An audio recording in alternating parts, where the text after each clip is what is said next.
Hello everyone, this is Just a Dad. Today I'm going to do a detailed review on this Braun 12-cup BrewSense coffee maker, model number KF7170. So this coffee maker has strength control. We can do regular and bold, and I can also change the carafe temperature, low, high, medium, and low. So high, medium, and low. I can change the warming plate temperature. So I can do 2 different types of brews, and I can do 3 temperatures on the carafe. It's very stylish, and it looks a lot like their previous coffee makers. Getting the lid open can be a little tricky. We've got a cone filter. It does come with a permanent filter, number 4 cone filter. You can also use a paper filter. So you use either one, a number 4 paper filter or a permanent filter. You don't use both of them, either one. The water goes here in the back. There's a steps to show you how much water you've added. There's no window on the side to see how much water you've added. It does come with a carbon filter. I've got a video on how to change the carbon filter. But that little green thing, you slide and put it on the month that you installed it. And it goes right back here. There's the brew head. The display clock looks really nice. It's got their standard carafe. It's a glass one with a hinged lid. And you can take this off. It comes off pretty easy. This one does have a warming plate. And up here, this is the brew basket. So you've got to have this brew basket in every time. That's what the filters fit in. It's got that mechanism that when the coffee pot is in there, it lifts that up to let the coffee come out. But when you put this brew basket in, there's kind of that, and the handle goes over here, but you got to push it in till it clicks. So make sure it clicks. Push it in till it clicks. So the control panel is pretty nice. These are all buttons. There is no touch display. So it's got a main power button you turn on. I do like the green lights. If you want to do a brew now, you just press the brew now and it comes on. We're going to cancel that. It has auto brew, auto off. You can change the time that the warming plate turns on off. You set the clock. It also has a clean light. And we can also set the softness of the water. So we can tell the machine how hard our water is. H1, H2, or H3. I'll show you how to do that. It's got a 1 to 4 cup setting. If you're going to do a small batch, press that button. It still brews whatever amount of water you put in the back. So if you put 12 cups of water in the back, it's still going to brew all 12 cups. It's just for when you put just like 4 cups of water back there. Again, strength selector and our carafe temperature. So overall, very nice display. I do like the clock. It's nice and big. It is easy to see. It does come with a little scoop, but if you lose this scoop, it's just 1 tablespoon. And you're going to put in 1 tablespoon of coffee grounds, just a medium grind coffee for a normal drip coffee maker. 1 tablespoon per cup you're going to brew. So I'm going to do a full 12 cups, the whole carafe. I'm going to put 12 tablespoons in there. And again, I got to pick my filter, so I'm either going to put this in there or a paper filter. I'm going to use a paper filter today. So paper filters, again, this is a cone, so you got to put it in there like this, and then kind of spush it with your hand so that it hugs the sides because they come folded. So you got to kind of push down. Now we're going to put our coffee grounds right there.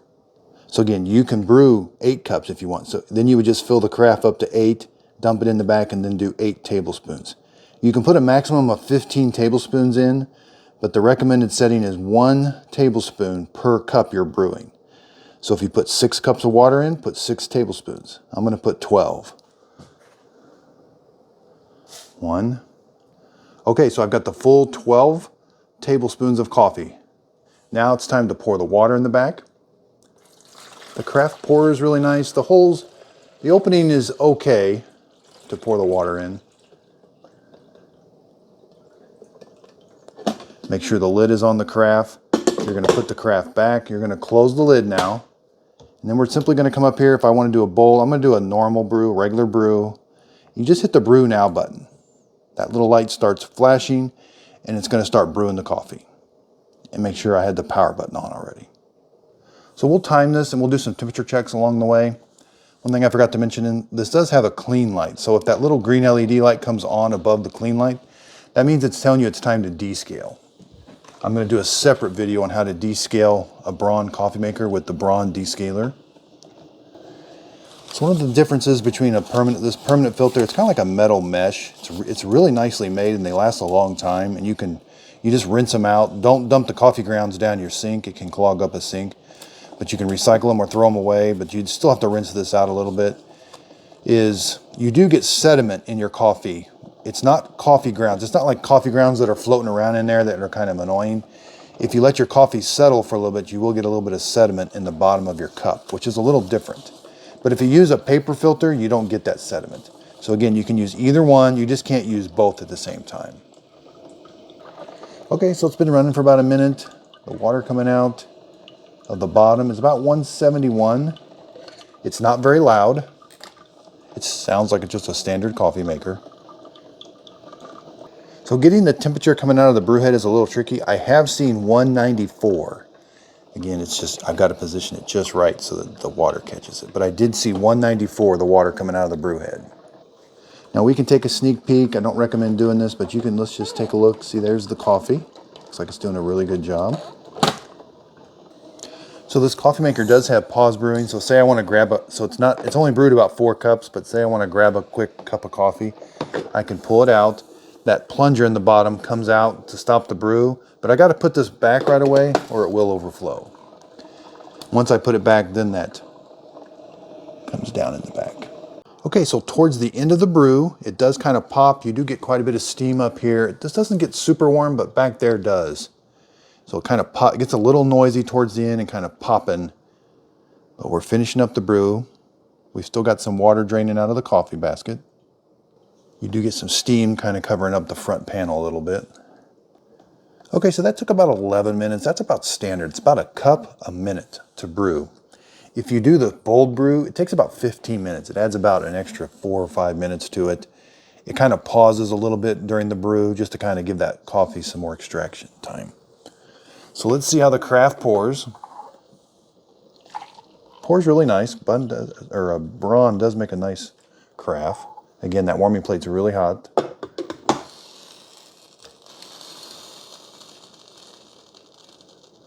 That's a really hot cup of coffee. 173, yeah, very, very hot.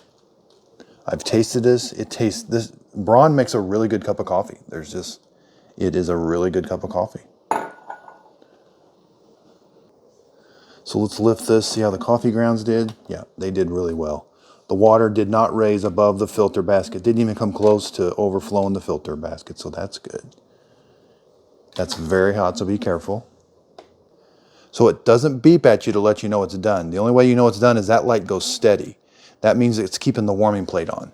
The default is 2 hours, but I can change that from 15 minutes to 5 hours. If you want to keep the warming plate on for 5 hours, I'm going to show you how to do that. I can change the warming plate temperature as I like. So even though it's already done brewing its cup of coffee, say I can turn it up to high if I want, or I can turn down to low. So say you're done with the coffee maker, just come up here and hit the power button. That turns the warming plate off, and now the coffee maker is safe. Cleanup is very simple. There's like this handle right here. You got to pull up on it. I can take this over to the trash can, throw out my coffee grounds.